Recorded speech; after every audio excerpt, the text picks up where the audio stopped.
Hello, welcome, what's up guys, I am Ariowit, and in this tutorial I want to show you how to change language subtitles on others. I will show you how to do it, so you may leave like, subscribe, share to others, write a comment, and let's go.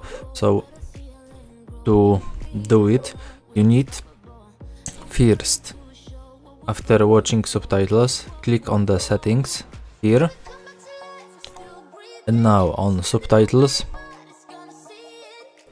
Now you have auto translate, and you will see words which you won't see. I am from Poland, so now it is in my language. You may here change on language which you want.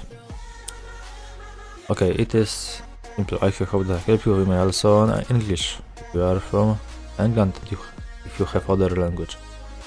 Okay, and that's all. So here is fight, man with pen versus crocodile. Man won. Okay, and that's all. So thanks for watching. You may leave like, subscribe, share to others, write a comment. See you next time. Bye bye.